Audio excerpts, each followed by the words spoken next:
This week, we've got a short and sweet weekly breakdown for you. It's a one that you're not going to want to miss, though. It's AI driven. It's powerful. You're not going to want to miss it. Stay tuned for this week's high-level weekly breakdown coming right up.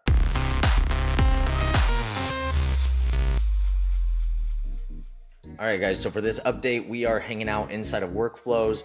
The only update this week is a really cool update to the ChatGPT functionality. It allows you to use history of how you've interacted with ChatGPT for a specific contact within your workflow. So if you didn't know already, right, that probably sounded confusing. Again, this is a labs feature. I'm going to come back to here and read through this because this is a really good explanation of everything. So go over here if you want to reference this later. Jump over here. It says it's live in 54 days. So if you don't come in here, you're not going to see this for a little bit. But if you didn't know, right, this is something that is not unique to labs right now, right? We have this GPT powered by OpenAI. I've talked about it before on weekly breakdowns. It's been a little bit though. You have the ability to do these different actions like summarizing text, translating content. You can do a custom action, so that's where you write your own prompt to send along, and with that prompt you can add as many of the contact details or context that you as much as you want to add in here. Really cool functionality.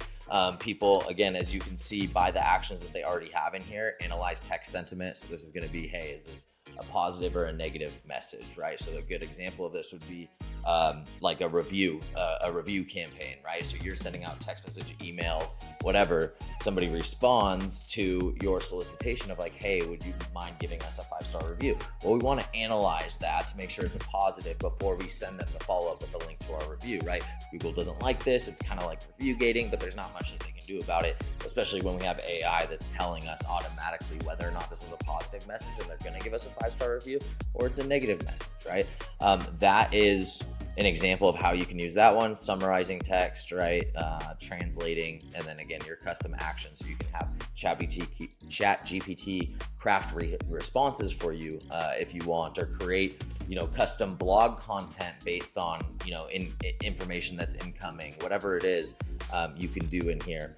The new feature, right? The beta feature here again, and this only shows up because I have this turned on in labs. If you don't have this turned on in labs, you will not see this toggle right here. So if you don't see this, go to labs, turn it on. Okay. So we now have the ability to enable history with this. So when we do this, here, let me move my face out of the way really quick.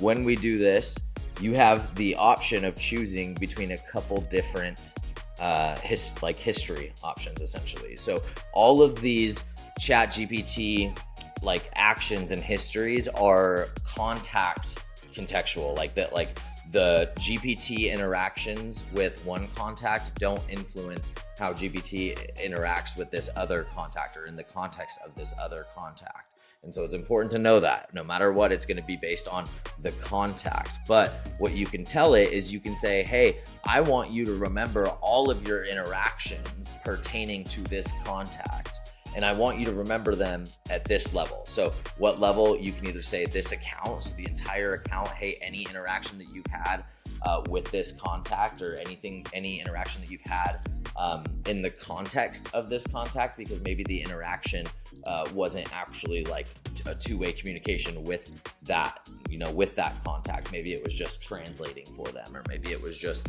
analyzing their text over and over, whatever it is. Obviously, yeah, that wouldn't make sense. But anyways, it sticks to the contact. Then you have the ability to say, okay, hey, remember this sub account wide, or hey, forget anything that was outside of this workflow.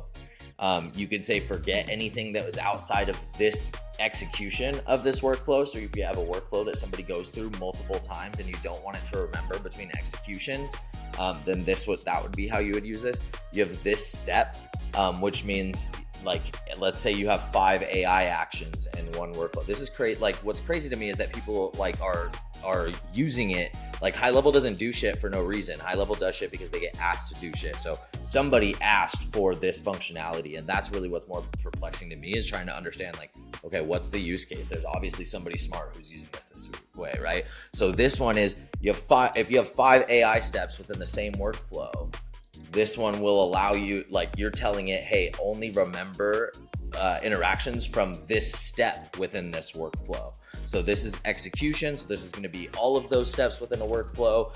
And then this one is going to say this step within this workflow, but multiple executions. So I could technically like have memory from 10 different executions of workflows, but it's only going to remember from it's great. Again, like this is confusing as shit. I don't like, it's confusing to even explain it, let alone to know how I would actually use this. I have no idea. I'm sharing this with you, hoping that somebody smarter than me sees this and says, yeah, this is how you do it. This is our plan for doing this in the mortgage industry. And if you're that person, please reach out. I would love to be your friend. But that being said, you also have this custom one. Again, super smart people are putting this shit together, and I don't know why. I don't know what it's for, but I'm sure it's going to be cool. I'm sure it's going to be powerful. But you have the ability to come in here and create a custom memory key. So you say, you know what, I only want you to remember your interaction across these three workflows, and not all of the actions in these three workflows, but just specific ones.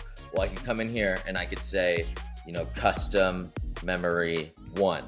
And then every GPT action that I went in and I selected custom and then put this same custom memory 1, it's going to know to string the history together from all of those actions to generate its next output. Dude, I don't know. This is crazy, but anyways, this was really cool. I wanted to share it with you guys. Again, I don't know exactly how it's going to be used, but I wanted to share it with you guys. All right, guys, that's it for this week's weekly breakdown. Like I said, one update this week, a cool one, kind of a crazy one. We'll see what's going to happen with that. But from my understanding, I believe HighLevel is at their like annual offsite developers conference or whatever. I don't know. It's not like a conference like public facing. It's internal. So anyways, that's why we've seen it be a little light, might be a little bit light going forward. I don't know. Maybe they'll surprise us and give us a big update here in the next couple of weeks. I don't know. But either way, not bad. This was a really cool one. Lots to talk about. Let us know if you are using the GPT functionality for any reason. But otherwise, stay tuned for next week's weekly breakdown. Until then, we'll see you at the top.